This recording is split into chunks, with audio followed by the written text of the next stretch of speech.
cette humilité, pour moi aussi, elle amène en permanence à accepter d'être pris au dépourvu. C'est-à-dire à lâcher le besoin de contrôler. Si tu veux contrôler, c'est-à-dire que tu veux garder tes peurs.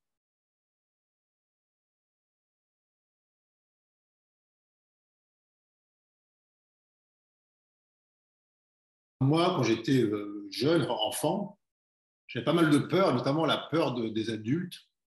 Je voyais comme des grands devant lesquels il fallait se plier, abdiquer, se soumettre. Alors, c'est aussi un transfert que je faisais par rapport à mon père qui était très autoritaire, tu vois.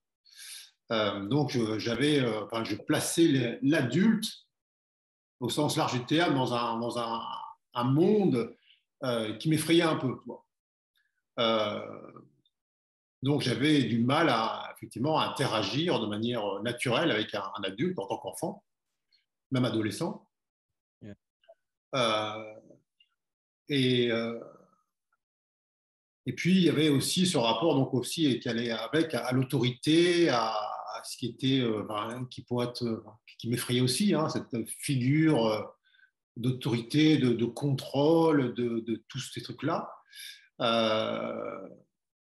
Et donc, je suis parti de chez mes parents dès que j'ai eu 18 ans pour faire l'expérience de la liberté. Mais je me suis rendu compte que que c'était pas en partant de chez mes parents que j'étais libre. J'avais emmené avec moi l'intégralité des peurs que j'avais engrammées pendant 18 ans. Quoi. Donc, j'étais physiquement libre, mais j'étais aussi terrorisé qu'avant. Donc, en parfaite incapacité d'être naturel, c'est-à-dire dans une expression, on va dire, libre de ce que j'étais vis-à-vis d'autrui. En tout cas, de ceux qui étaient un peu plus âgés que moi. Et donc, voilà, je vivote comme ça jusqu'à l'âge de 20 ans. Mais j'étais toujours quand même profondément animé par une quête, on va dire, spirituelle depuis ma plus tendre enfance, tu vois. Donc, toi, c'était cette espèce de grand écart entre une expérience, un vécu qui est oppressant, tu te sens écrasé à l'intérieur, et puis une espèce d'immensité à laquelle ton esprit semble accéder. Mais tu n'en fais pas l'expérience, direct. Et donc, j'ai 20 ans, je me pose la question un peu en méditation de ce que je vais faire finalement, parce que à 20 ans, toutes les portes sont ouvertes a priori. Et là me vient comme une parfaite évidence, qui te tombe dessus, l'injonction de m'engager dans l'armée. Ce qui était diamétralement opposé, mais alors diamétralement opposé à ce qui m'intéressait. Moi, je faisais de la musique, je faisais de la guitare, j'avais les cheveux longs, je voulais surtout pas d'autorité, pas de contraintes, pas de ceci, pas de cela. Et là, j'allais me retrouver dans un endroit, un univers, avec des gens plus âgés que moi, faisant preuve d'autorité, dans un contexte contraignant, ainsi de suite. Donc, c'était tellement absurde comme réponse que je me suis dit, c'est forcément la bonne réponse. Ça ne pouvait pas venir tu vois, ça ne pouvait pas venir, ça ne procédait pas d'une réflexion, d'un processus mental. Toi, c'est le truc qui te tombe dessus, tu te dis, mais non, mais c'est pas possible. Et pourtant, toi, c'est la force de l'évidence qui vient. Et donc, là, j'ai la somme de toutes mes peurs qui s'interposent entre ce que je suis là à 20 ans et puis cet univers-là qu'on me demande de rejoindre en quelque sorte. En plus, sachant que entre mes 18 et 20 ans, j'ai fait tout ce qui était possible pour essayer de me faire réformer pour ne pas pouvoir aller à l'armée. Donc, tu vois, c'était vraiment le paradoxe complet. Et là, qu'est-ce qui se passe finalement? Ce qui se passe, que je me retrouve donc en démarche, en tout cas, à devoir aller rencontrer un univers qui est pour moi le plus effrayant, c'est-à-dire la violence potentielle, le muselage peut-être, l'inconnu, des hommes plus vieux que toi, enfin tout, quoi. Et donc, là, j'ai une sorte de deuxième évidence, en tout cas de sagesse en moi, qui ensuite que j'ai gardé tout le temps, c'est j'ai peur, donc j'y vais. Là, j'ai une espèce de clarté qui s'est adjointe à cette évidence, c'est si je veux transcender toutes mes peurs, je dois aller en direction de ce qui m'effraie le plus. Donc, je me retrouve évidemment avec tout ce que je viens de te dire, l'armée, les machins, le truc, tout ce qui va, tout le décor. Et puis, j'avais une peur supplémentaire qui était la peur du vide. Et donc, de fil en aiguille, je me retrouve dans une situation où, tiens, ayant passé quelques examens, je me retrouve en position de choisir ma future unité. Et donc là, bah, peur du vide, je prends les parachutistes. Et là, qu'est-ce qui se passe? Je deviens donc jeune officier à devoir commander des hommes plus âgés que moi. Donc, à devoir faire preuve d'autorité vis-à-vis d'hommes qui avaient parfois le double de mon âge. Donc, c'était vraiment toute la somme de ce que je redoutais dans la confrontation, dans la relation, etc., qui m'apparaît. Et je vois en même temps que le fait de m'offrir là à ce qui est le plus effrayant, à ce qui est ce sur quoi je mettais toute une espèce de mythologie, eh bien, se dissout dans l'expérience. Et que chaque fois qu'il y a un évitement qui repose sur la peur effectivement, la peur de vivre quelque chose qui est très dérangeant, chaque fois qu'il y a un évitement, en tout cas dans ma vie à moi, eh bien, ça me revient de manière, allez, amplifiée, multipliée. Donc, je me suis dit, plutôt que d'essayer d'éviter des choses a priori effrayantes, eh bien, regardons-les en face et puis allons-y gaiement. Alors, je ne suis pas en train de dire que j'étais un trompe-la-mort et que volontairement, j'allais en direction de ce qui pouvait être effrayant, mais à chaque fois que la vie m'a proposé quelque chose qui venait pointer en moi un espace qui n'était pas sûr, qui n'était pas dans cette liberté d'être, d'agir, de penser, etc., eh bien, je prenais ça comme effectivement une invitation à laquelle il fallait répondre par oui, j'ai peur, donc j'y vais.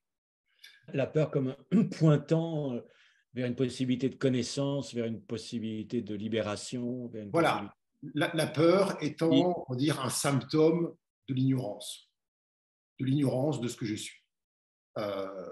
L'endroit où en moi j'ai peur, c'est que je ne connais pas, c'est une absence de lumière, c'est que je ne sais pas qui je suis à cet endroit-là. Avant que tu ailles plus loin, je suis quand même intéressé par le renversement.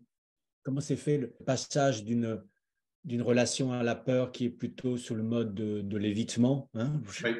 ce recodage, hein, qui te fait dire wow, c'est là, il faut que j'y aille. Au début, comment on passe de l'un à l'autre? C'est là, je veux dire, c'est là tout l'enjeu, l'expérience humaine. Parce que moi, j'ai croisé des centaines, des milliers de personnes qui m'ont dit, ah, mais moi j'ai peur, j'aimerais bien ne plus avoir peur.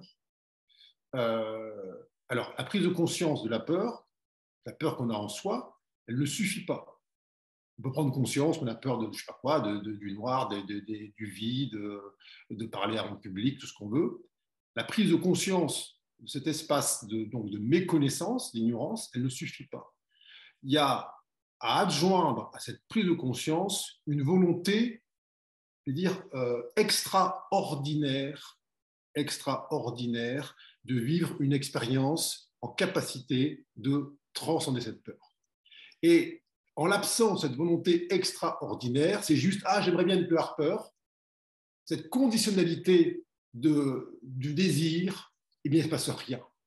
Et donc, pour moi, l'élément charnière, c'est effectivement d'avoir contacté en moi cette volonté extraordinaire de solder ces peurs par dire une expérience qui était adaptée à la peur. Donc, le truc, c'est que très souvent, il n'y a pas cette volonté, quoi. Il y a juste, j'aimerais bien que quelqu'un m'enlève la peur, quoi, hein, qu'un matin, je me réveille, qu'on appuie sur un bouton quelque part en moi, et puis la peur a disparu. Sauf que si tu veux, en tout cas tu émets cette volonté de ne plus avoir peur, il faut en même temps émettre la volonté que vienne à toi une expérience qui est, en quelque sorte, qui est l'antidote de la peur. Et c'est là que ça se passe. Si tu ne fais pas ce deuxième pas, il ne se passe rien. Et donc, moi, comment ça se passe? Je me dis, bah, tiens, comment être sûr de ne pas me défiler? Au moment, ces trucs, il n'y a pas trop de solution. Si je m'engage dans un système qui est à ce point normé, réglé, impactant, en tout cas, je ne pas emprisonnant, mais en tout cas, qui t'oblige, je ne tue pas comme ça, à dire, tiens, j'en ai marre, je m'en vais. Ben, je me dis, là si j'ai mis cette volonté jusqu'au bout, eh bien, il y aura forcément quelque chose. Alors, je ne dis pas que ça se fait en un quart d'heure, hein, ce retournement, ce basculement, mais quand tu es là, en train de sentir en toi ce tourbillon des peurs qui se télescopent à l'expérience immédiate, tu sens, même si c'est éminemment confortable, tu sens que c'est l'endroit parfait pour trouver une résolution à la méconnaissance de ta nature profonde. Il faut qu'il y ait cette volonté, hein, qui meut. Et donc, ça pose la question, évidemment, de la source de la volonté. Hein. Il y avait quelque chose de l'ordre, dans ce que tu as raconté, qui est presque de l'ordre de la grâce. Tu vois, oui, je veux dire, en termes, tu parles de grâce. Tu vois, là, quand je t'ai dit que je sentais que j'avais besoin de quelque chose dans ma vie qui m'extrait de ce marasme, et que lorsque tu sais, souvent les gens posent des questions ou font des méditations pour avoir des réponses. Mais lorsque la réponse arrive, très souvent, il faut une sélection. Non, c'est pas cette réponse-là que je voulais. Tu vois? Donc, toi, je dirais même, c'est en amont de cette volonté. C'est OK, je veux m'en sortir. Très bien. L'univers t'envoie une direction. Mais encore faut-il l'entendre, c'est-à-dire s'ouvrir à la direction qui est pointée. Parce que quand moi, je suis là, j'ai 18 ans, guitariste, machin, truc, que la direction qui m'est pointée, c'est l'armée, je retrouvais dire, mais n'importe quoi, c'est quoi ce délire? Mais il faut être aussi honnête, c'est-à-dire que c'est pas, voilà, les gens ont peur, j'aimerais bien m'en sortir, et puis qu'est-ce que je pourrais faire, qu'est-ce qui pourrait se passer dans ma vie pour que je vive l'expérience qui me sort de la peur? Et lorsque la réponse te vient par 1001 vecteurs, tu fais la sélection, tu dis ah non, ça fait trop peur, ah non, autre chose, il n'y a pas une méthode main. Et ça, je vois ça à longueur d'année. C'est-à-dire qu'on veut quelque chose, mais en même temps, on n'en veut pas. Tu vois? Et donc, c'est cette demande, ce souhait, ce désir qui émane finalement de tout être humain d'être libre, de ses conditionnements, de toutes ses croyances limitantes, elle doit être reliée à une sorte d'humilité s'agissant des moyens à mettre en œuvre pour y arriver. Parce que très souvent, il y a, oui, mais une sorte de pseudo-connaissance de la méthode qui serait la bonne pour soi, pour sortir. Ah non, mais ça n'est pas bon pour moi, j'en sais rien. Mais il faut accepter de dire si c'est de la méconnaissance, de l'ignorance de soi, tu ne sais pas quel chemin tu pourras emprunter pour justement mieux te connaître. Et donc, moi, j'étais totalement ignorant de ce qu'était l'armée. Je n'avais aucun militaire dans ma famille, ni de près ni de loin. Pour moi, c'était un univers complètement opaque. Et donc, là, lorsque, effectivement, cette réponse me vient, alors, comme une grâce, mais autour de moi, personne ne comprenait, parce que quoi, tu vas aller à l'armée, mais pas toi, quoi. T'es pas fait pour ça, quoi. Alors, on n'est pas fait pour ça, mais le chemin, il est fait pour soi à ce moment-là. L'armée n'était pas a un but, c'est un moyen, c'est un chemin à ce moment-là. Mon but n'était pas d'être parachutiste. Mon but, c'était à un moment donné de se retrouver dans un avion avec la porte ouverte à 600 mètres et puis de dire allez, saute. Le but, ce n'était pas d'avoir des techniques d'atterrissage en souplesse. Et donc, il y a cette grâce d'accueillir sans réserve la réponse qui te vient lorsqu'il est, tu demandes à être, en tout cas, à solder ta peur. Et puis, il y a effectivement cette volonté, alors qui peut être aussi une grâce, cette volonté équivalente de dire oui à la réponse qui t'est donnée. Oui, et la confiance dans ton intuition. Enfin, dans alors, ça c'est vrai.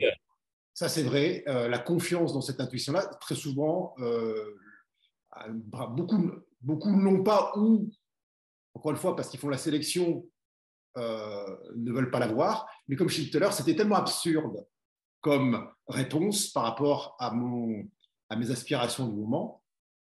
C'est tellement absurde que ça ne peut qu'être vrai.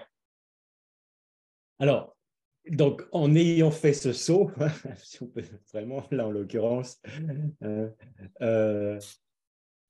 tu as quand même, du coup, rencontré ces peurs dont tu parlais, hein, à la fois donc les peurs avec l'anarchie, les peurs commandement, les peurs peut-être du vide.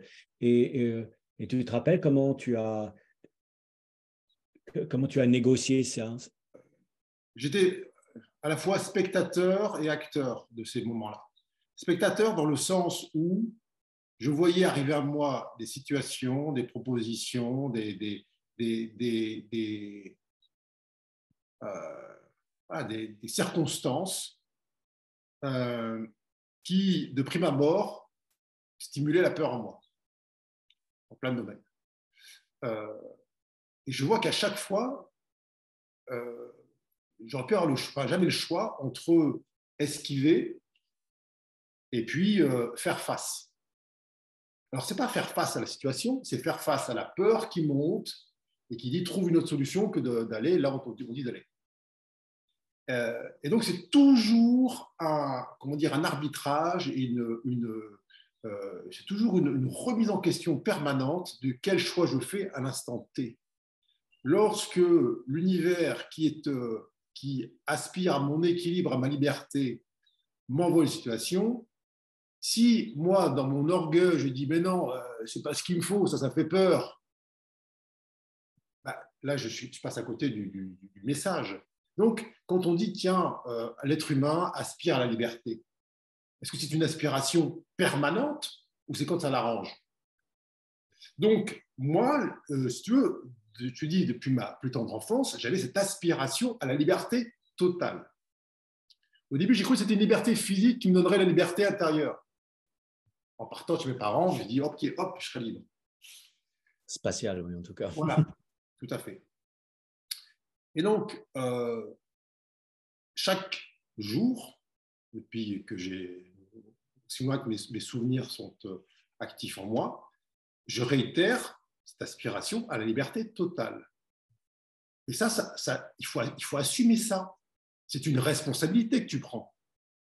Donc, s'il y a cette aspiration réitérée quotidiennement, chaque instant, à cette liberté totale, la contrepartie, c'est quoi? C'est que l'univers étant à ton service, il t'envoie des mises en situation en permanence qui répondent à cette aspiration. C'est là que tu ne peux pas faire quand ça t'arrange. Tu peux pas dire oui, alors oui, mais non. Ce que j'entends en permanence, oui, mais non. Alors, tu vois, des gens, je ne sais pas quoi, changer de travail, déménager, faire un truc, partir à gauche, à droite, s'adresser à un auditoire. Et je veux dire, attends, mais lorsque les choses adviennent, lorsque les choses arrivent à soi, elles ne viennent pas par le fruit du hasard ou par l'opération une opération horizontale. C'est quelque chose qui est pour moi vertical et cette réponse permanente. Alors, c'est pas dire que tu dis oui à tout de manière aveugle, c'est simplement que tu es lucide et tu n'es pas en train de te raconter l'histoire. Et alors, il y a bien sûr des gros dossiers qui peuvent partir dire, dans des grosses expériences, hein, des gros dossiers de peur qui peuvent être dissous dans des expériences impactantes. Mais le jour où tu te crois arriver, ah ben moi, c'est bon, terminé, j'ai plus peur de rien, c'est là qu'on va te servir sur un plateau la chose que tu n'avais pas, pas vue. Donc, cette histoire de solder les peurs, ça demande de l'humilité. Parce que le truc, dire comme ça, annoncer, ben moi j'ai peur de rien, truc, à l'aise partout, en tout. Non. Donc, oui, il y a effectivement cette grâce de recevoir effectivement en permanence des appels du pied de l'univers pour répondre à ton désir de liberté. Il y a cette volonté réitérée de nourrir cette soif de liberté, et il y a cette humilité qui doit, en quelque sorte, te rappeler que tu ne sais pas quel est le chemin le plus adapté pour toi pour t'extraire de cette zone de confort ou cet espace dans lequel la peur réside. Parce que c'est justement parce que ce sont en soi des zones d'ignorance qu'on n'a pas le bon fil, le bon chemin pour... Puis c'est très facile hein, de se trouver après une zone de confort, et puis oui, c'est là que je suis à l'aise, donc ça c'est moi, c'est ma vraie nature. Écoute, il faut accepter de ne pas savoir, se dire tiens, il y a une vastitude en moi qui chaque jour demande d'être explorée, et que peut-être je ne connais pas les chemins. Mais ce qu'il y a, c'est, en tout cas dans ton récit, hein, c'est quand même le sens, hein, c'est que ça fait sens, c'est qu'il y a, Oui. il y a un alignement avec cette aspiration forte. Bon, après, hein, ça t'amène où ça t'amène, tu dois dealer avec ce avec quoi tu dois dealer, hein, mais il y a cet axe, il est là et tu dis même, c'est presque cette aspiration qui est presque quotidienne, enfin en tout cas qui Oui. t'habite depuis longtemps et, bon, et que tu sers en fait. Hein. Et, et alors, dans ce chemin quand même, tu avais commencé à l'évoquer, hein, tu avais commencé à évoquer donc le parcours de ces rencontres. Tu disais, pour dealer avec ces moments, tu es à la fois spectateur et acteur, hein, il y a ces deux parties. Tu, tu aurais en tête des exemples, des épisodes de cette confrontation, de la façon dont tout a trouvé un chemin pour sauter à ce moment-là, pour faire ce qui était euh, effrayant ou pas? Il y a une des peurs là, qui anime souvent l'être humain, c'est celle de parler en public, de s'adresser à un auditoire, avec la peur du jugement, etc. Moi, je l'ai eu pendant longtemps, ça, cette peur-là.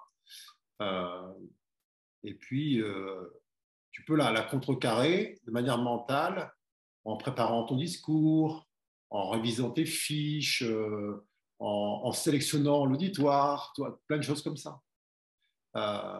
Mais là, encore une fois, tu te donnes l'illusion de la sérénité, l'illusion de la sécurité, l'illusion de l'aisance, l'illusion de la confiance. Et comme je disais tout à l'heure, en réitérant quotidiennement cette aspiration à être honnête sur cette demande, tu acceptes qu'il te vient à toi des situations qui sont là pour le coup un peu hors normes. Et moi, j'ai comme cette difficulté à m'adresser à un auditoire. Et je vais faire une formation en tant que formateur en Afrique centrale, en Guinée. Et puis, dans une école de gendarmerie, je forme des milliers de jeunes civils pour les en faire des gendarmes sur place. Et puis, à la fin, je vois arriver plein de véhicules d'autorité avec des caméras, des trucs. Je demande aux gens qu'est-ce qui se passe. Ah, je ne sais pas, il y a un événement, je ne sais pas. Et au final, qu'est-ce qui se passe? Toutes ces caméras arrivent devant moi et avec des micros. Et ils me disent, voilà, il faut. Et donc, il y a 4000 personnes. Il faut faire un discours, là, un discours pour présenter voilà, qui vous êtes, présenter la formation, etc. Et donc, évidemment, non planifié, évidemment non contrôlé, avec aucune capacité à reculer. Donc, à la fois spectateur, c'est-à-dire je suis spectateur de cet univers quand même facétieux, parce que si on m'avait dit avant, ça vous dit de faire un discours à la fin, je vais dire que non, j'ai trouvé une bonne excuse pour ne pas le faire. Et là, de manière subreptice, non prévenue, pris au dépourvu. Et donc, cette humilité, pour moi aussi, elle amène en permanence à accepter d'être pris au dépourvu. C'est-à-dire à lâcher le besoin de contrôler. Si tu veux contrôler, c'est-à-dire que tu veux garder tes peurs. Alors, il faut s'observer là-dedans, quoi. Ça peut être n'importe quoi, un rendez-vous dans une semaine, ça peut être un truc, partir en vacances, à quel endroit je vais m'installer, quelle route je vais prendre.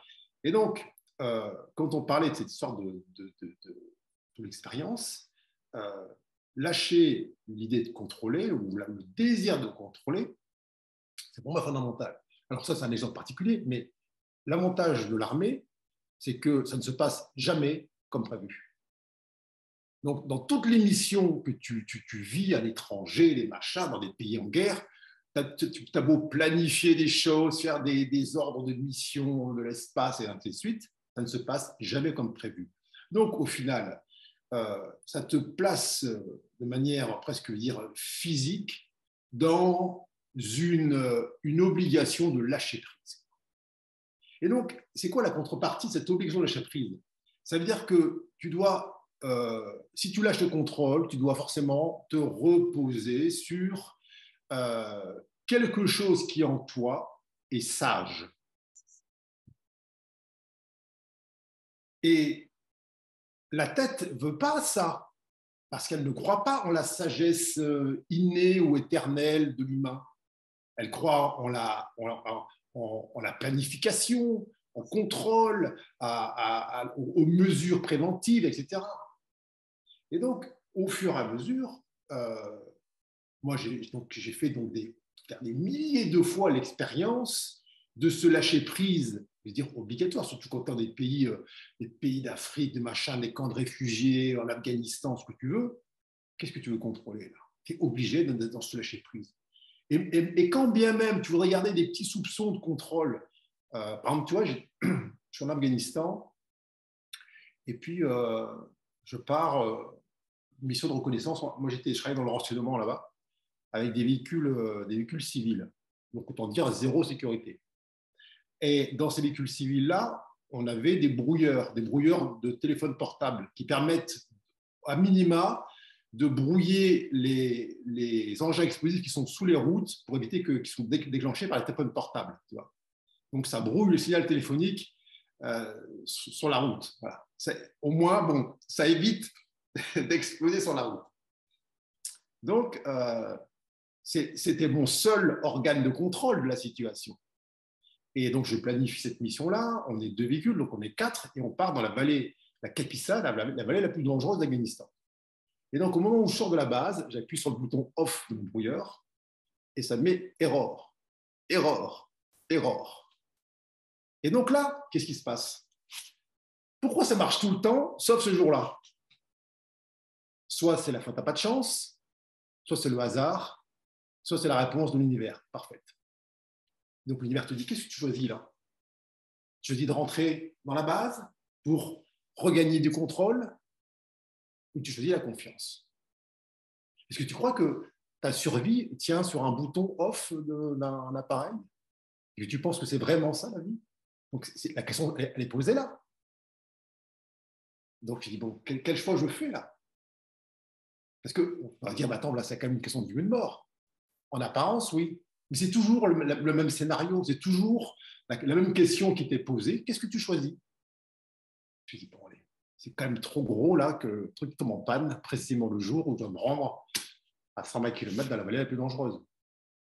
Donc, j'accepte cette situation, donc j'accepte de laisser remonter en moi l'inconfort du lâcher-prise.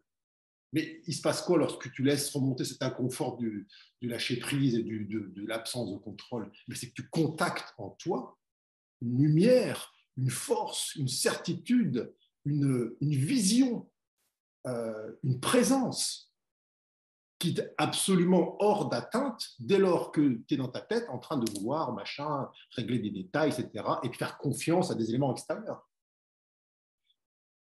Et toi, c'est dans ce trajet-là, en plein Afghanistan en guerre, où je me suis surpris à voir des fleurs sur le bord de la route. Avant, je ne les voyais pas. J'ai vu des fleurs. Parce que c'est aussi un choix de regard, la peur. Qu'est-ce que tu regardes? La peur, c'est une relation biaisée entre soi et les choses, entre soi et l'autre, entre soi et l'univers. C'est un biais. Et donc, lorsqu'il y a ce biais-là, tu ne vois pas les choses. Tu vois quelqu'un de dangereux, tu vois une menace, tu vois un regard sombre, tu vois une perspective, tu vois un avenir dangereux. Mais tu ne vois pas véritablement. C'est une interprétation d'une relation, c'est une interprétation d'un futur, c'est une interprétation du monde. Et donc, si tu veux effectivement sortir de cette sorte de peur, il faut arrêter d'interpréter. Ok, si j'ai peur, c'est que je ne vois pas bien, et en moi, et autour de moi. C'est que ma vision est biaisée. C'est pas dire que je vais transformer le tigre en chaton, mais je vois les choses pour ce qu'elles sont, pas pour ce qu'elles potentiellement pourraient engendrer à mon égard, ou les menaces qu'elles pourraient causer, ou je sais pas quoi. Non, je vois les choses pour ce qu'elles sont. Et ce faisant, je rentre en relation avec les choses. Quand tu as peur de quelqu'un, tu n'es pas en relation avec lui. Il n'y a pas un 8, il y a un 6 au mieux. Donc, si tu as peur des gens, si tu as peur des autres, si tu as peur des inconnus, si tu as peur de ce pays, de ce chemin, ainsi de suite, tu n'es pas en relation avec, parce que d'abord, tu n'es pas en relation avec toi. Donc, voilà, c'est aussi vouloir cette relation. Parce que c'est aussi commode de s'appuyer sur des préjugés dans toutes les directions. Parce que voilà, ça ne t'oblige pas à dire, attends, est-ce que je vois bien là? Et en même temps, là encore, dans ton histoire, il y a une histoire d'intuition. Parce qu'on pourrait se dire, avec error, peut-être l'intuition, c'est se dire, oh, oh, oh, c'est pas le bonjour. Hein. Alors, tu as tout à fait raison. Là-dedans, il y a l'intuition. Et l'intuition, elle est fondamentale. Et alors, je veux dire, on n'est pas égaux par rapport à cette lecture intuitive. On n'est pas égaux. J'en veux pour preuve que un mois plus tard, toujours en Afghanistan, c'était le 3 juillet 2012. Je dis demain, alors il y avait des missions prévues à l'extérieur, on devait partir en véhicule à tel endroit. J'ai dit demain on ne sort pas. J'ai dit je ne sais pas pourquoi, mais je sens que demain on ne sort pas, que c'est demain on doit rester à la base. Donc c'est pas que j'ai peur du lendemain, c'est que là mon intuition me dit alors, tu vois, l'intuition, c'est quoi aussi l'intuition? C'est aussi c'est une vision claire. Une perception. Là, Hein. voilà. Là, c'est comme si je voyais au-delà du calendrier, je sens quelque chose qui est déjà inscrit dans la trame et qui va descendre dans la matière le lendemain. Là, une émanation de volonté collective et qui vont s'incarner, qui vont se matérialiser. C'est pour ça, quand tu en parles, tu vois, moi j'ai ce geste comme si. C'est ça. C'est ça. Il y a quelque chose. Tu quelque chose dans l'air. Et donc, on me demande, à l'époque, j'étais capitaine. Mon capitaine, pourquoi? J'ai dit, je ne sais pas encore, mais demain, on ne sort pas. Et le lendemain, donc le 4 juillet, on a eu l'attaque la plus phénoménale à côté de la base, avec des explosions à 200 mètres de hauteur, des trucs pas possibles. Et donc, mais Alors, toi, là, ce n'est pas la peur qui te guide. Ce n'est pas la peur du lendemain. Parce que quand les choses arrivent, toi, c'est étrange, hein, mais quand cette explosion arrive le lendemain, ces explosions qui ont duré des heures et des heures, tu es à la fois spectateur et acteur. C'est-à-dire que tu les vois, et puis tu te dis, ah, c'était donc ça. C'était donc ça qui m'était indiqué dans cette intuition. Mais tu vois qu'il n'y a pas de règle, parce que c'est pas parce que, entre guillemets, il y a un danger que tu dois, entre guillemets, l'éviter. Quand je suis parti dans la vallée de la Capissa, il y avait aussi plein de dangers potentiels. Mais ton intuition, c'est là où, pour moi, il y a une vraie différence entre l'intuition, c'est le pendant intérieur de cette interprétation mentale des choses. Donc, c'est-à-dire que tu ne peux pas à la fois vouloir contrôler les choses, vouloir avoir une lecture strictement mentale du monde et des autres, et en même temps aspirer à ce que ton intuition te remplisse et qu'elle soit claire. Beaucoup d'approches de la peur, il y a cette notion de calcul du risque, ouais. Appréciation du risque, tu vois, mais de l'inconnu, hein, évidemment. Ouais. Il y a la partie connue, ok, et il y a la partie inconnue. Alors, comment on va apprécier l'inconnu? Mais tu vois, je veux dire, c'est rigolo parce que tu vois, le calcul du risque, moi, je suis quelqu'un qui était dans les forces spéciales, qui a fait toutes les opérations les plus dire, hautes en intensité pendant 10 ans, entre on va dire 2000 et 2015, et il est mort. Et il est mort comment? Il est mort par une tuile de cette maison qui est tombée sur lui. Est-ce que tu penses que le calcul du risque là de la tuile, on dit mais c'est pas possible. Le gars, il a été dans tous les théâtres d'opération les plus denses et il meurt avec une tuile dans son jardin sur la tête. Donc, c'est une sorte de calcul de risque, des machins. Ça, c'est une approche, je veux dire, métrique de la vie. Le risque, bien sûr que d'un point de vue, on va dire, analytique, effectivement, il semblerait que d'un point de vue, voilà, si en statistique, il y a plus de risques à être dans un pays en guerre qu'à Disneyland. Mais il y a des gens qui sont écrasés par un manège à Disneyland. Donc, je veux dire, ça ne se calcule pas comme ça.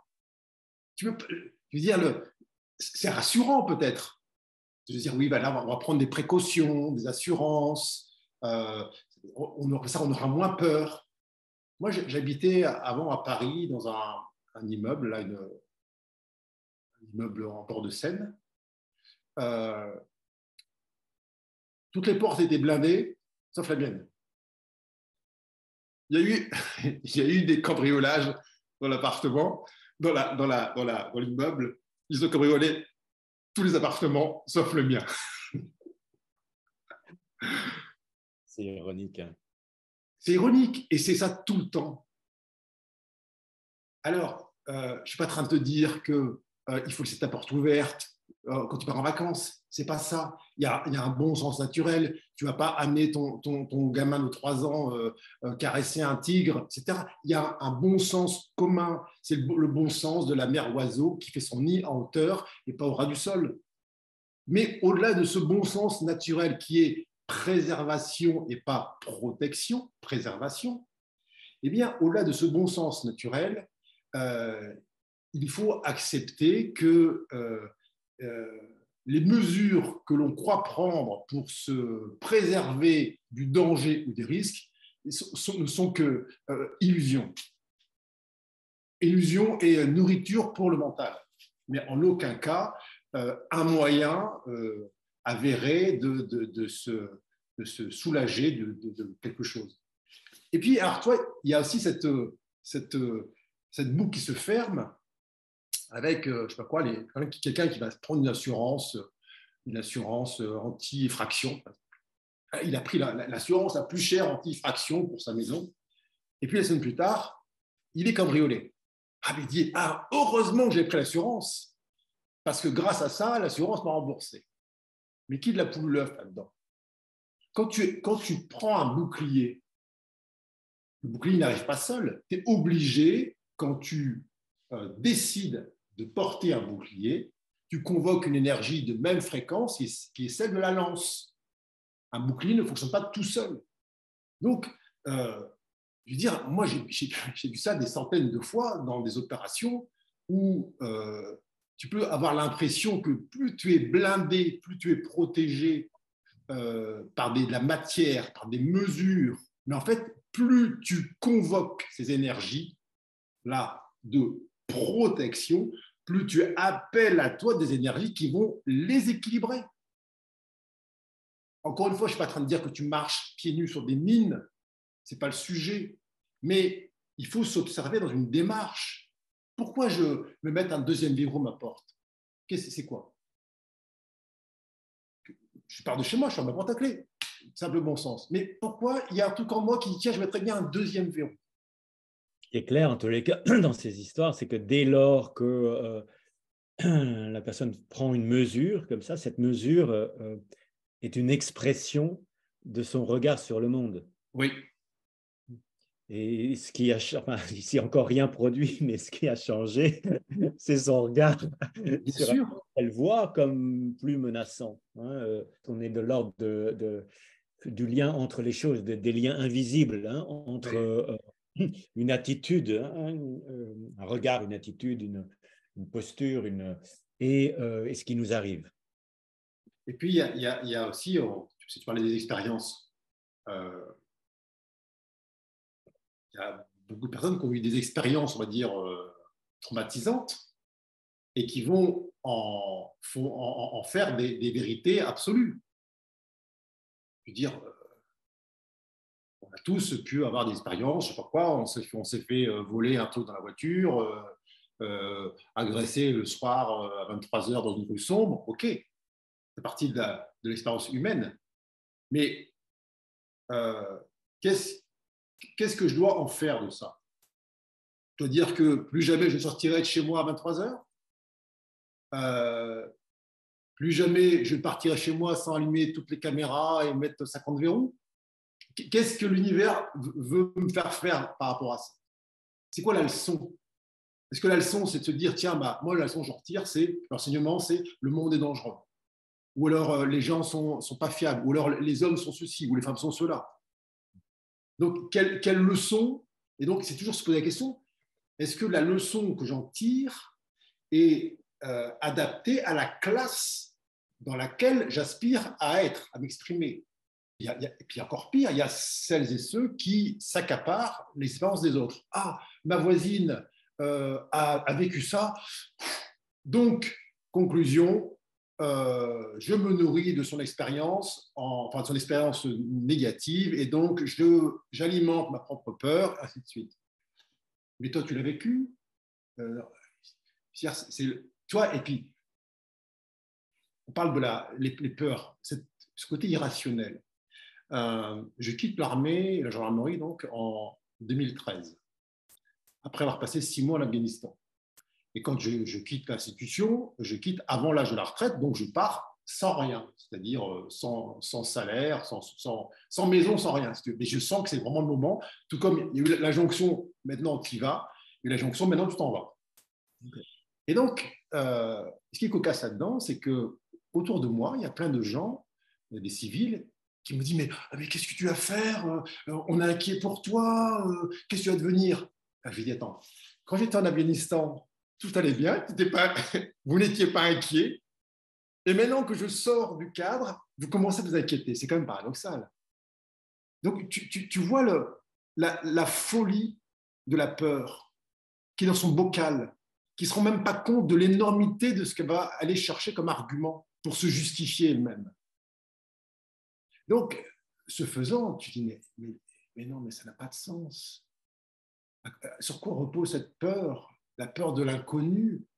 même si le connu prétendu est infiniment, statistiquement parlant, infiniment plus hostile et plus dangereux. Donc, tu vois que chaque être humain a son propre rapport, sa propre relation à cet inconnu, à cette chose qui vient, qui au final ramène à la mort. Et c'est là où on mesure à quel point les regards peuvent être différents. Et Ouais. le phénomène est le même. Et aussi, ce que tu décris, aussi, c'est bien des histoires de dynamique. Enfin, je le vois aussi comme des dynamiques. Hein, donc, des dynamiques, on va dire, enfermantes, hein, Oui. qui viennent alimenter, que ce soit par les peurs des autres, les siennes, et des dynamiques de libération. Il me semble Oui. que ce que tu as aussi quand même connu, c'est aussi une dynamique de libération qui t'a rendu, j'imagine, mais dis-moi, aussi de plus en plus à l'aise pour faire face à toutes sortes de situations. Tout à Plus que fait. tu ne l'étais au début, en tout cas. Est-ce que c'est Oui. vrai? Infiniment plus. En fait, si tu veux, là, pour moi, l'expérience militaire s'est arrêtée lorsque toutes les cases qui devaient être cochées ont été cochées, quoi. Donc, si tu veux, bon, une espèce de gradation, mais jusqu'à effectivement vivre des situations assez extrêmes, notamment en Afghanistan. Euh, une fois que tu as vécu tout ça, dans effectivement, cette dynamique où chaque fois tu renonces, effectivement, on a parlé, tu as lâché prise, ce contrôle, et tu t'appuies sur ton intuition, ta lumière intérieure pour éclairer le chemin et pas une espèce de projecteur mental par anticipation, vient effectivement un état effectivement d'une liberté infiniment plus vaste que celui qui était le mien à 18 ans auparavant. Euh, et alors, c'est pas dire que pour autant, encore une fois, comme je disais tout à l'heure, que tout est je dis, tiens, ça y est, je suis arrivé au sommet, terminé. Mais ça te dit, bon non, tu passes à autre chose. Parce qu'après, ça devient une zone de confort aussi, hein. Et tu vois, ce qui est cocasse là-dedans, c'est que lorsqu'il m'était. Je reçois cette injonction, comme une grâce aussi, de quitter la gendarmerie, donc en 2013. Je commence à écouter ma tête un petit peu. Tiens, que dit la vigie là? Tu quand même, c'est une bonne situation, la sécurité de l'emploi, tu as une carrière prometteuse, ainsi de suite. Bon, oui, l'intuition de partir, d'accord, mais quand même. Et donc, on est en mars 2013, et donc je commande un escadron, là, et on est en mission, là pour le coup, à Paris, bon, sécuriser les métros parisiens, tu vois. Donc, mission facile. Et là, j'ai un de mes adjoints, un capitaine expérimenté, instructeur de maniement d'armes, donc on va dire le gars carré, quoi, qui, dans le bureau d'à côté du mien, fait une fausse manœuvre, un truc complètement improbable, une fausse manœuvre avec son pistolet, et il tire dans le mur en ma direction. Tu vois, ça, c'est la. Là, tu ne vois pas, tu ne verras jamais. L'univers me dit, vois-tu, je t'ai mis dans des situations extrêmes, si je puis dire, dans des pays en guerre. Tu as fait l'expérience de euh, ta capacité à dissoudre les événements, on va dire, potentiellement cataclysmiques du fait de ton rayonnement. Et là, lorsque tu choisis le doute, une espèce de rétrécissement, tu es capable de générer en plein Paris, dans un bureau, un tir ami en ta direction. Donc là, j'ai pris mon stylo, j'ai signé ma lettre de démission. Et le gars est arrivé tout affolé. J'ai dit non, c'est bon. C'est bon, je gère. Tu vois, en même temps, l'univers a le sens de l'humour, tu vois. C'est incroyable comme histoire. Et alors, Donc, tu dis que tu as quand même fait bien le ménage, hein, sur tes grosses peurs. Et en rentrant dans le monde civil, il y en a eu encore qui sont manifestées des peurs ou des inquiétudes. Oui, on va dire, mon fils, quand j'ai quitté l'armée, la gendarmerie, mon fils avait 4 ans. Il avait une santé fragile. Il ne mangeait pas depuis sa naissance, en fait. Il ne mangeait absolument pas, il ne grandissait pas, extrêmement chétif. Et puis, j'anime un séminaire en 2015 à Montpellier. Et puis, je me pose intérieurement la question, en animant ce séminaire, tiens, qu'est-ce qui me reste comme inquiétude, comme peur, finalement? Alors, je dirais, les gros dossiers, etc., bon, il s'est traité. Et là, je reçois une photo de la mère de mon fils. Et je le vois, il a l'hôpital Necker avec des tuyaux dans le nez, tu vois. Au moment où je me pose la question. Alors, donc, je dis, tiens, ça se passe là. Ça se passe dans. Est-ce qu'il ne pourrait pas arriver un truc, un de mes proches et donc, à l'instant précis où je me pose la question, tu vois, la réponse arrive. Donc là, tu as le choix aussi, quoi. Ce choix, machin, j'appelle, je m'inquiète, etc., le truc. Bon.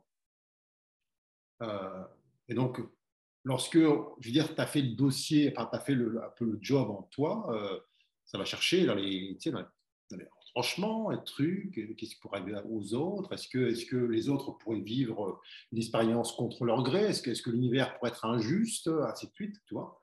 Ça va te questionner en profondeur sur ta relation finalement au grand tout, quoi. Ça ne veut pas dire que tu prends ça par-dessus la jambe, ce n'est pas le sujet. Simplement, ça te repose question. Là, quel choix de regard tu fais? Quel choix de regard tu portes sur la situation? Est-ce que tu as peur de ce qui pourrait se passer? Ou est-ce que, avec une volonté extraordinaire, eh bien, tu choisis la voie de faire face à ce qui se passe et donc de laisser remonter potentiellement une sensation désagréable liée au fait que tu ne contrôles rien, que là-dedans, personne ne contrôle rien, encore moins ceux qui sont en blouse blanche. Euh, et donc, la transcendance, ça passe par là, quoi. Et c'est en ça je veux dire, ça demande de l'humilité.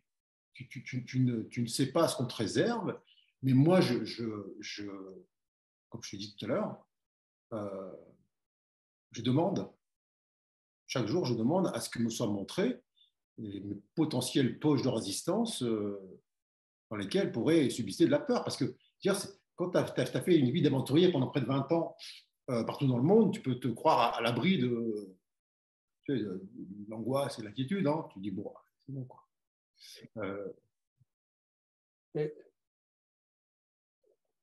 Ce qui est marquant aussi dans ce que tu évoques, hein, et en tout cas dans ta façon de vivre, en fait, c'est ton lien à quelque chose qui est plus grand que toi. Oui.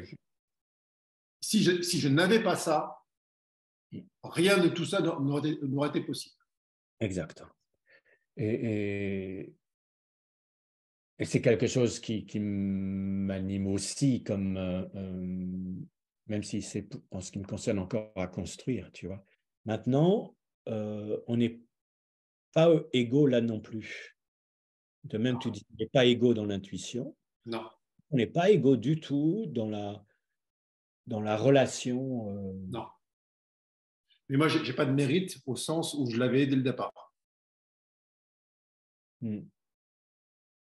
Je vois bien, en ayant eu des centaines de personnes dans le séminaire, que beaucoup aspirent presque désespérément à ressentir cette relation. Alors, moi, au départ, je ne comprenais pas pourquoi il y avait cette aspiration, je veux dire, tardive. Puisque moi, je suis venu avec cette conscience d'une relation suprahumaine. Donc, c'était d'ailleurs tout le paradoxe. Je me sentais une petite chose insignifiante parmi les humains, mais en même temps, je percevais une intelligence universelle qui transcendait toutes les gesticulations des uns et des autres et qui organisait cette vaste histoire. Donc, encore une fois, spectateur, c'est-à-dire spectateur de cette comédie humaine, en même temps acteur au sens où tu sais que l'univers t'envoie pour incarner pleinement ce que tu es. Donc, le gap qu'il peut y avoir entre cette certitude que tu n'es pas là pour enfler des perles et nouer des cravates toute l'année, et effectivement l'expérience que tu fais au quotidien, parfois tu dis maintenant, mais je ne peux pas être que ça, je ne peux pas rayonner que ça, ou si peu. Alors tu sens une espèce de limitation qui est insupportable. Alors, beaucoup trouvent des exutoires dans je sais pas quoi, les loisirs, la drogue, Internet, ou que sais-je, peu importe. Chacun fait ce qu'il veut. Mais simplement, moi, je me disais, entre ce grand tout avec lequel je me sens en unité, et puis ce petit bonhomme tout ridicule, tout rikiki, qui n'est pas capable de s'adresser à un homme qui a 10 ans plus que lui, si, là, il y a un truc qui cloche, quoi. Et cette carapace était intégralement formée de peur. Donc, je veux dire, en fait, je n'avais pas tellement le choix. Je n'avais pas tellement de choix de percer cette armure qui d'ailleurs ne protégeait pas grand-chose. Mais effectivement, comme tu le dis, on n'est pas égaux là-dessus. Moi, je n'ai pas d'explication rationnelle, en tout cas, sur le fait que certains viennent avec une connaissance intuitive de leur relation en tout, et d'autres une sorte d'idée de séparation parfaitement ancrée dans chaque cellule. Pas parfaitement, presque parfaitement. Il y a toujours un truc qui appelle. Mais, et un sujet d'ailleurs dont on n'a pas parlé, en ce qui concerne les différences, c'est aussi les différences que tu as pu rencontrer avec tes collègues, avec tes camarades, Oui. dans leur propre gestion de la peur, camarades qui peut-être n'avaient pas non plus la même connexion que toi. Alors, tu parlais du leadership tout à l'heure. Moi, j'avais un poste de commandement, donc une responsabilité, on va dire, en tant que leader aussi. Moi, j'ai aussi eu des expériences en tant que subordonné avec des chefs. Et j'ai vécu des expériences avec des chefs qui avaient peur. Et des chefs qui avaient une autre appréhension des expériences. Les chefs, donc les leaders qui avaient peur, eh bien, comment dire, faisaient comme une douche redescendre leur peur, leur stress, leur inquiétude sur les échelons inférieurs. Et ça générait des actions, des comportements qui amplifiaient le risque et toutes les situations qui étaient imaginées par le chef. Et c'était presque caricature. Tant et si bien qu'on les appelait les chats noirs. Tu vois, celui qui a peur, il devient un chat noir, donc il stimule, tu vois, le chaos. Il imaginait des scénarios, c'est ça? C'est-à-dire que tu sens, quand tu sentais leur peur. Tu sens la peur parce que tu sens bien que quand les gens ont peur, d'abord, ils sont beaucoup en colère parce que la colère est la petite fille de la peur. Donc, on crie beaucoup, on met la pression en dessous pour essayer de contrôler davantage. Et au final, on obtient l'effet inverse. Et ça, moi, comme j'ai commencé en bas de l'échelle, donc j'ai observé ça. C'était une leçon. J'ai dit, tiens, lorsque le chef a peur, eh bien, la troupe est dans la terreur. Alors, je me suis dit, bah, tiens, le jour où moi je serai en position d'être leader, d'être chef, je vais être vigilant à ne pas transférer potentiellement mes inquiétudes sur mes subordonnés. Et l'un de mes subordonnés en Afghanistan m'a dit, à notre tour après, il m'a dit, avec vous, tout devenait simple. Alors, ce n'est pas une simplicité, on va dire, fonctionnelle, c'est le fait que je prenne à ma charge potentiellement mes reliquats d'inquiétude, etc., fait que je délestais toutes les strates inférieures de cette lourdeur, cette énergie de basse fréquence. Donc, pour moi, ça, c'est vraiment la responsabilité du leader dans des situations où, effectivement, il y a potentiellement des risques, comme on dit. Chacun doit, si tu acceptes un poste de leader, tu dois faire le job. Le job, c'est quoi? C'est tu prends pour toi tes inquiétudes. Toi, ton rôle, c'est d'ouvrir. Tu ouvres le chemin pour les autres. Alors, tu vois, c'est tellement commode. Moi, j'ai tellement eu ça, des gens qui transféraient leur inquiétude par différents moyens, hein, je veux dire, par des mesures de restriction, tout ça, du contrôle, ainsi de suite. Mais ce qu'on te demande en tant que leader, c'est de montrer la voie. Et la voie, si tu passes, le leader, il passe devant. Donc, c'est toi qui ouvres la voie. Et tu l'ouvres comment? Tu ne l'ouvres pas avec ton bouclier. Tu l'ouvres avec ton rayonnement, avec ta lumière, avec ta confiance, avec ta foi. Alors, c'est pas ce que tu leur dis. Hein. Tu ne dis pas à tes subordonnés, ça va tranquille les gars, j'ai la foi, j'ai la confiance. Mais tu dois l'incarner. Et il faut avoir suffisamment de courage pour, en tout cas, refuser la fonction de leader si tu n'incarnes pas ce pourquoi tu es censé être. Moi, j'ai toujours été hyper à cheval là-dessus, c'est le fait d'incarner les lois universelles qui étaient miennes, en tout cas auxquelles j'avais accédé. Parce que c'est pas tout de dire oui, tu vois, des trucs, je sais pas quoi, la peur, c'est dans la tête, etc. Et puis dès que ça arrive, tu commences à trembler. Il faut que ce soit cellulaire, incarné, vécu. Et c'est dans ces moments de chaos, comme dans le pays en guerre, il n'y a pas beaucoup de mots échangés. Hein. On ne se parle pas. Les gens se regardent. Ils ne se regardent pas avec les yeux, ils se sentent. Ils se ressentent. Et tu sais, quand on parle de frères d'armes, de fraternité d'armes, etc., c'est comme des frères et sœurs. On est là ensemble et c'est vibratoire, c'est énergétique. Donc la relation, elle est pour le coup extrêmement intuitive.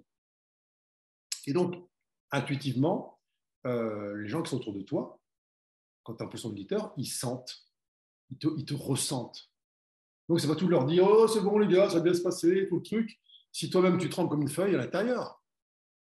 Donc, là, ton obligation contractuelle avec toi-même, c'est d'incarner ce pourquoi tu as accepté le poste. Et d'avoir l'humilité, le cas échéant, et j'en ai vu le faire, dire non, écoute, moi, je ne me sens pas les épaules pour occuper cette fonction de leader. Là, je suis arrivé je veux dire, au sommet de mes capacités, et puis de se retirer. Pourquoi? Parce que la peur, au moment où les enfers se déchaînent, elle va te faire prendre des décisions irrationnelles. Des décisions qui sont à l'inverse de ce que le bon sens de la mère oiseau ferait. Si tu n'as pas conscience de ça, en tant que père oiseau, lorsque tu vas arriver le renard, même s'il est à 50 mètres, tu vas jeter les bébés oiseaux du nid. C'est ce qui se passe et je l'ai vu faire ça. Moi, j'ai vu des grands chefs sur le terrain, quand ça commence à partir en cacahuète, qui étaient là comme hagards et qui allaient en direction d'explosion, comme si, mais totalement hors sol. Alors, je veux dire, à leur décharge, ils ne se connaissaient pas suffisamment, mais là, il faut aussi avoir l'humilité de dire est-ce que j'ai fait l'expérience des situations très particulières. Tu sais, c'est facile, on est dans un monde relativement civilisé, mais comment ça se passerait si, je sais pas quoi, j'entendais le bruit des bottes en bas de ma maison, là, avec le bruit des culasses? Est-ce que je suis toujours dans cette sérénité? C'est facile d'être serein et la confiance quand tu es en méditation dans une salle avec de l'encens et de la musique. Mais moi, ce qui m'intéresse, c'est de dire là, encore une fois, est-ce que cela est vrai? C'est-à-dire, est vrai tout le temps.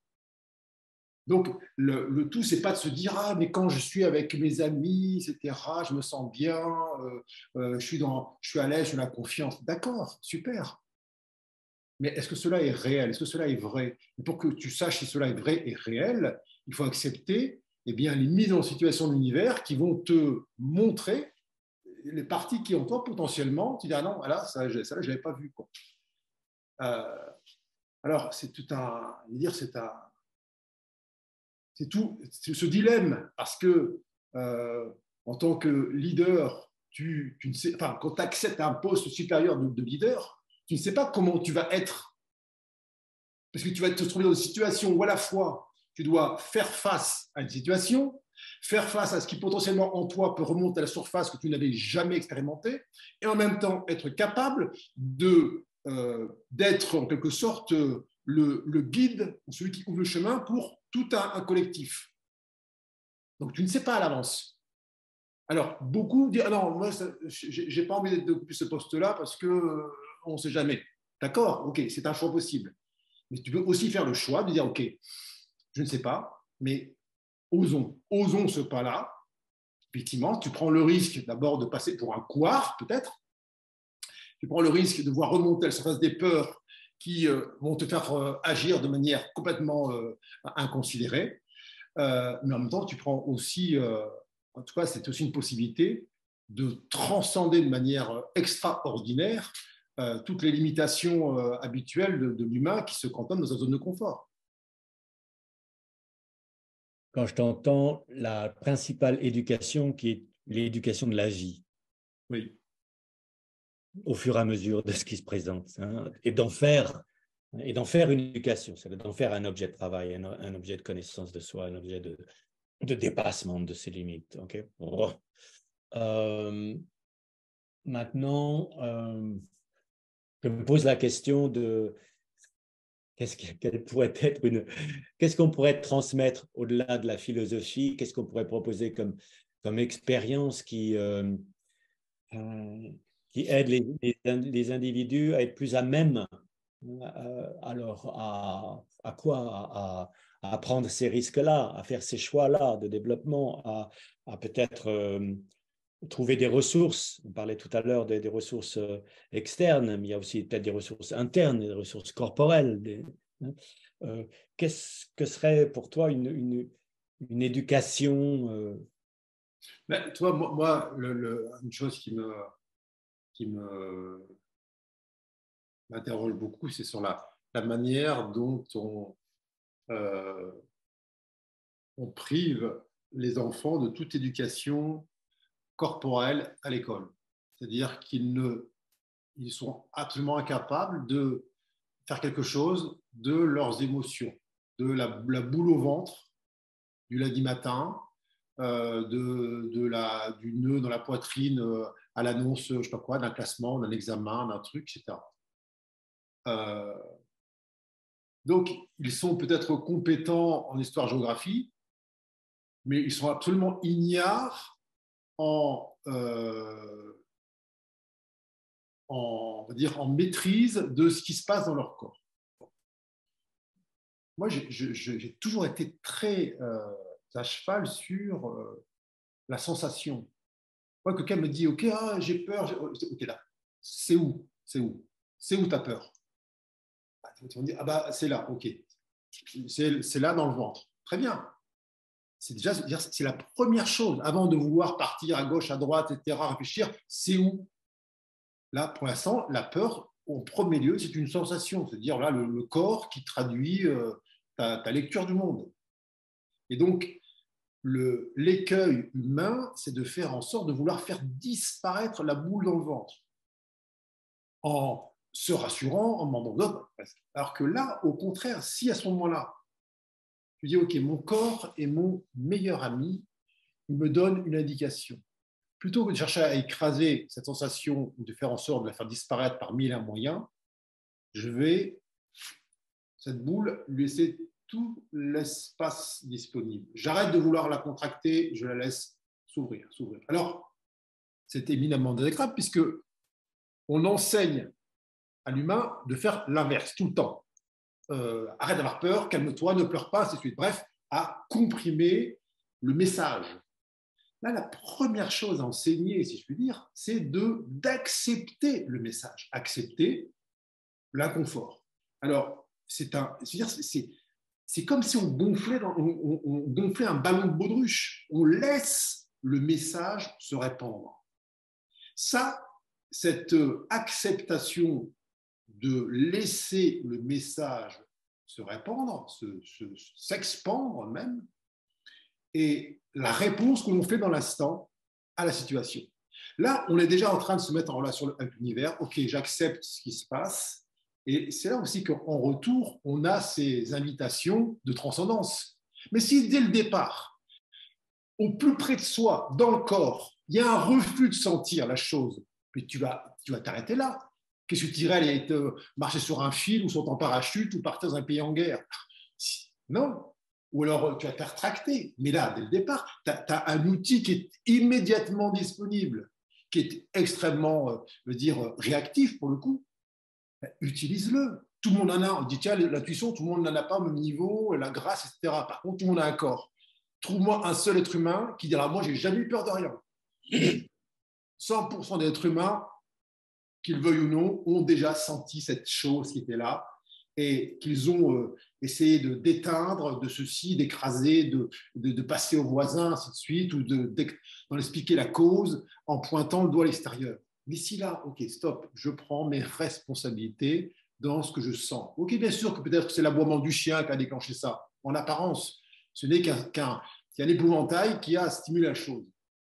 Et si à chaque fois que un être humain sent cette chose qu'on appelle la peur, plutôt que de vouloir dire j'ai encore peur, machin, je devrais plus avoir peur, ceci, cela. Dites non, stop, bonne nouvelle, je suis vivant, j'ai un corps. Que me dit ce corps? Mon corps me dit qu'il y a un espace d'ignorance qui prend la forme d'une boule ou d'aller dans la gorge, ou peu importe, et qui demande à être libéré. C'est une énergie condensée, et bien je vais la libérer. Donc, je lui laisse la possibilité de s'ouvrir, de s'étendre, etc. Mais jusqu'à ce que même, j'ai l'impression que ça va me renverser, que ça va me dissoudre, que je vais partir avec à la renverse. Et ça, c'est un choix de réponse. Quelle réponse je fais à ce que je sens? Très souvent, l'humain répond non. Non, je ne veux pas sentir ça. Je déteste sentir ça, je ne veux pas sentir ça. Et donc, dans l'idée de contrôler les choses à l'avenir, pour ne pas avoir peur, c'est pour ne pas sentir ça. Parce que je déteste sentir ce que mon corps a à me dire. Et si j'y attends, mon corps est mon meilleur ami. Ça veut dire quoi? Ça veut dire qu'à partir d'aujourd'hui, je vais tendre l'oreille à chacune des informations qu'il va me transmettre. Chaque inconfort, chaque douleur, chaque boule dans le ventre, chaque pesanteur, ce sera un dialogue. Là, qu'est-ce que tu me dis? Tiens, tu me dis, c'est contracté. OK, je tends l'oreille, j'ouvre. Et ça, on peut avoir l'impression que c'est un dialogue entre, on va dire, la tête et le corps, mais en fait, c'est un dialogue avec l'univers tout entier. Et ce faisant, on s'ouvre effectivement, par votre conséquence, à toutes les expériences qui vont venir en complément de cette ouverture. Je m'ouvre à ça, donc je m'ouvre évidemment aux événements du quotidien qui vont confirmer ma volonté d'ouverture. Mais si dès le départ, je dis non, j'aime pas me sentir comme ça, mais qu'est-ce que tu me fais peur, arrête un peu, tais-toi, ainsi de suite. Là, on est dans la fermeture, on se ferme à l'univers tout entier. Et quand bien même arriverait dans la foulée des invitations à transcender l'existant, eh bien, elles sont au mieux évitées, sinon occultées, quoi. C'est vraiment le corps comme le lien, hein, aussi une porte vers le plus grand. Ouais. Et toi, comment tu as appris ça? Alors, ça, je ne sais pas. Je ne sais pas comment je l'ai appris. Je n'ai pas, tu sais, comme je t'ai dit, on n'est pas tous identiques. Hein. Euh, Moi, tu veux, avant, je pensais que tout le monde faisait comme moi, pensait comme moi, vivait comme moi. Euh, Quand je suis arrivé, en fait, je me suis vu arriver dans le ventre de ma mère. Donc, je me vois encore dans le ventre de ma mère, tout petit, etc., à m'ennuyer, à me balancer dans l'utérus, à trouver le temps long, à toucher les parois. Donc, je pensais que tout le monde avait ce souvenir-là, si tu veux. Oui. Donc, si tu veux, c'est après que j'ai découvert que, bah non, moi, avant l'âge de 4 ans, 5 ans, non, mais moi, je me souviens de tout. Je me souviens de mon arrivée sur Terre. Donc, si tu veux, j'ai fait l'expérience d'être une conscience avec quelques cellules et ensuite commencer à prendre, à agglutiner dans ma chair les peurs qui venaient de l'entourage, de ma mère, de d'autres trucs.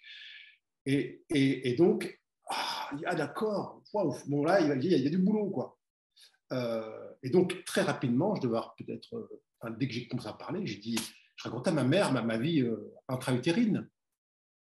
Et je me souviens du décor de la chambre de ma mère à coucher. Je peux te décrire le carrelage, les armoires, etc. Donc, si tu veux, comment je sais ce que je te raconte c'est comme si tu disais comment tu sais que le ciel est bleu. Bah, parce que je vois bien qu'il est bleu. Alors, c'est pour ça que j'ai dû aussi comprendre progressivement, et toutes ces années de séminaire m'ont aidé à comprendre que tout le monde n'avait pas un accès aussi peut-être aussi direct en tout cas, à la manière dont les énergies circulent dans le corps, comment ça circule entre les autres, comment l'effet du 8 dans l'univers, ainsi de suite. Bon, pour moi, c'était évident. Moi, l'univers, je le vois en 5 dimensions. Donc, quand je vois quelqu'un qui émet une énergie dans une direction, je suis juste surpris qu'il n'ait pas conscience du retour, enfin, plein de choses. Mais comment je le sais, c'est pas que je l'ai appris, c'est que enfin, je le vois. Enfin, c'est la manière dont, tu vois, voilà. Comment tu regardes la place du corps dans l'enseignement militaire pour faire face notamment à des situations difficiles? Là, je veux dire, l'armée a, de manière presque pour le coup intuitive, a compris une certaine pédagogie qui est celle de l'expérience, placer dans l'entraînement les protagonistes en situation quasi réelle pour que, à l'instant T, ils ne soient pas sous la surprise de ce que leur corps a à leur dire, à leur révéler. Donc, cette science pédagogique, elle est à l'œuvre dans beaucoup d'unités et elle s'appuie sur le fait que le cerveau ne fait pas la différence entre un exercice et le réel. Donc, qu'on lui tire à blanc dessus, qu'on fasse de la fausse fumée ou de la vraie, pour le cerveau, c'est pareil. Donc, les entraînements sont très poussés, avec une intensité quasi équivalente à celle de la réalité, parce qu'ils ont bien compris que c'est un moyen très efficace pour faire circuler ces énergies de trucs de peur, de doute, d'hésitation. Et grâce à ça, lorsqu'il est question de restituer des actes dire, fonctionnels, missionnels, eh bien, le passage énergétique de toutes ces peurs, ces doutes, etc., est a priori déjà, comment dirais-je, emprunté. L'écueil pédagogique, c'est quoi? C'est que c'est quand la formation est strictement théorique, strictement voilà, didactique, et que ensuite tu es jeté dans le bain d'une vie pratique avec ton corps, je ne sais rien, ça peut être, j'ai pas rien qui vient à l'esprit, mais où tu découvres que tu as un corps. Tu as un corps qui se met à trembler parce que tu as une émotion, qui se met à transpirer, etc. Mais qu'est-ce qui s'est passé? Pourtant, ton cerveau est plein de savoir, mais tu ne connais absolument pas la relation entre ton savoir et puis le monde. Et c'est ce corps qui fait la relation entre les deux. Mais dans quel cursus universitaire ou même en grandes écoles, on inclut le corps? Mais jamais. Alors, très peu, un petit machin, on va faire un peu, oui, on va faire un petit peu de sophrologie, là, 1 heure par semestre pour apprendre à nous détendre. Mais il faut comprendre aussi ce que c'est ce qu'on a entre les mains. C'est le premier outil, quoi. Alors, alors, il n'y a pas que des qualités dans la pédagogie militaire, mais en tout cas, l'une de ses qualités principales, c'est d'investir le corps dans le processus de formation.